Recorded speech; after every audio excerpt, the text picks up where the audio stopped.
Salut à toi derrière ton écran, bienvenue sur Saloon Adventure pour ce nouvel épisode et aujourd'hui je vais te présenter un mini chauffe-eau pour avoir d'une part de la pression mais également de l'eau chaude. Je te balance l'intro tout de suite pendant quelques secondes et je reviens juste après pour découvrir le produit ensemble. Artlist.io.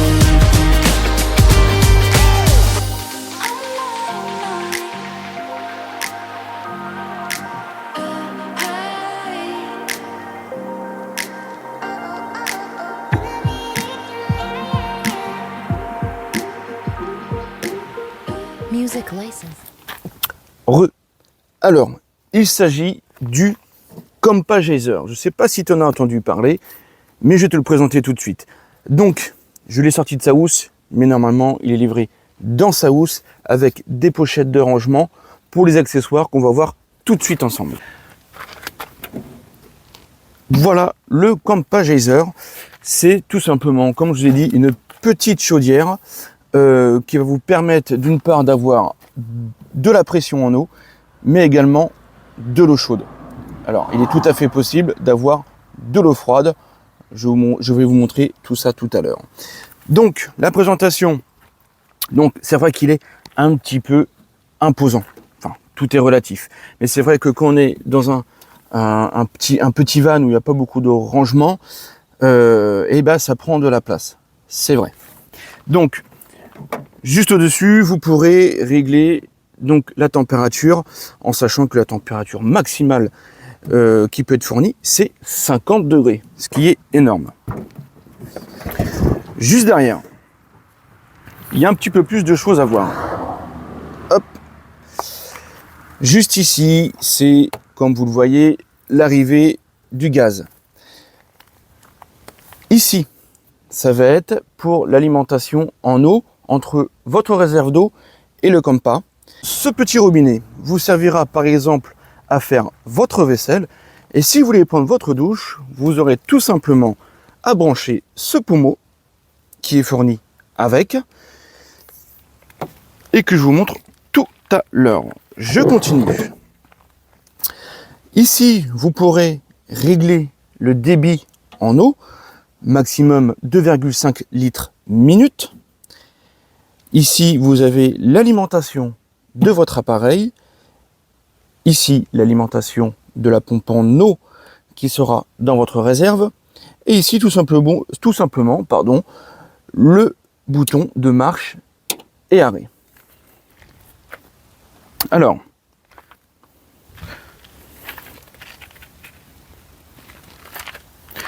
concernant la pompe à eau qui ressemble à ça, il vous faudra forcément un bidon, une réserve d'eau, d'accord? Assurez-vous que le trou soit assez grand pour pouvoir mettre la pompe dedans. Vous avez tout simplement besoin de verrouiller donc l'arrivée en eau, l'alimentation de la pompe. La bouteille de gaz est déjà branchée. Donc moi j'ai une Camping Gaz 907 avec 2,75 kg de gaz à l'intérieur. Le geyser est donné pour 357 grammes de consommation de gaz par heure. Donc si vous prenez une 907, vous aurez une autonomie d'environ 7h30 d'eau chaude. Il faudra également acheter, ce qui n'est pas compris dans l'achat, que ce soit de la bouteille ou du Compa, un détendeur de 30 millibars. Donc vous avez tout simplement à brancher votre détendeur à l'arrivée et vous avez livré avec les tuyaux, ou alors si vous les achetez en magasin, il faudra les prévoir, c'est deux petits colliers métalliques pour bien serrer le tuyau de gaz. Je vous ai ensuite également parlé d'une alimentation de l'appareil. Et oui, forcément, il faut bien que ça fonctionne, c'est électrique. Alors, l'alimentation se fait tout simplement en prise 12 volts, allume-cigare, que vous branchez soit sur votre véhicule, Moi, je l'ai branché sur une batterie Nomad EcoFlow. Toc. Là, votre système est prêt. Donc, comme je vous ai dit, vous avez la possibilité de ne pas avoir d'eau chaude, uniquement avoir de l'eau froide. Donc, soit vous laissez votre détenteur fermé, soit vous ne branchez pas votre bouteille de gaz.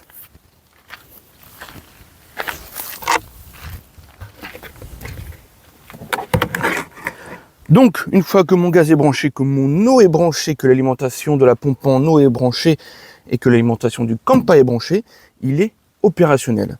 Vous avez juste à appuyer sur le bas, sur le bouton On, pour avoir de l'eau. Voilà, alors là, il faut le temps que le tuyau d'alimentation se remplisse et on va avoir de l'eau.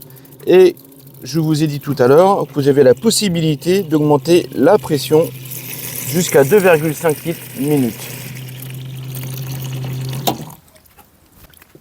Et donc pour prendre votre douche, c'est encore plus simple. Vous allez prendre votre pommeau. À l'extrémité, vous avez juste à le brancher au niveau du robinet. Je m'assure voilà, qu'il soit bien fixé. Et c'est prêt. Attendez, je bouge juste parce que je vais pas arroser n'importe quoi quand même. Alors attendez que je vous montre. Hop, est-ce qu'on voit bien? Oui. J'ai rallumé le Compa. Et ici, vous avez un petit bouton. Voilà, on, off. Et vous avez de l'eau.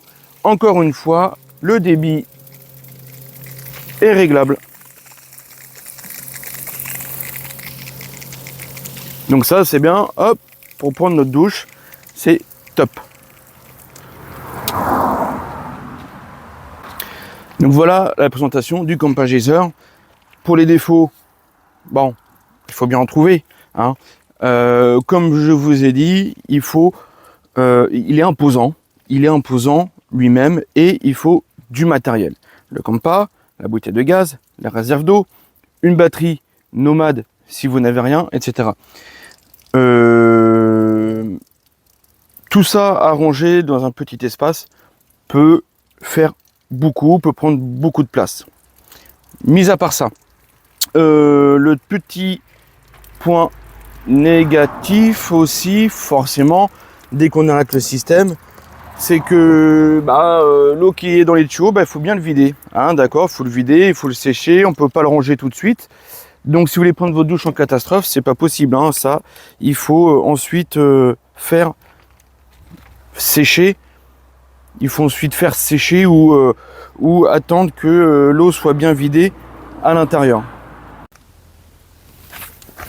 Petite astuce, une fois que tu auras fini de faire ta vaisselle ou de prendre ta douche, au lieu de mettre de la flotte partout là,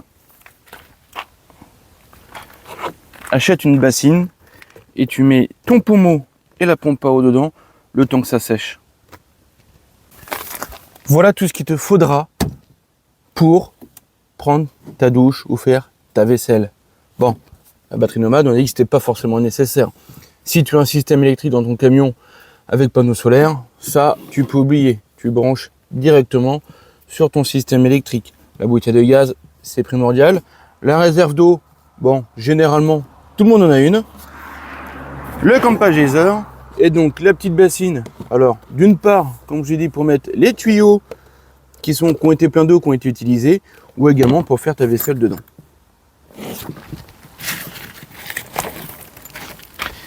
Et la pochette, ça ressemble à ça. Plutôt pas mal pour transporter.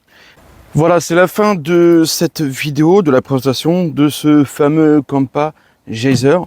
Donc, si toi tu as un Compa Geyser et tu souhaites partager ton expérience, n'hésite pas à nous le dire en commentaire. Si toutefois tu as des questions par rapport à ce chauffe-eau, n'hésite pas également à me les poser en commentaire ou éventuellement sur Instagram. N'hésite pas également, j'en profite, à me suivre, à liker et éventuellement à partager la vidéo pour m'aider dans la chaîne à continuer à faire de nouvelles vidéos et à me suivre sur Instagram. Je te dis à très bientôt pour de nouvelles vidéos. Ciao, ciao!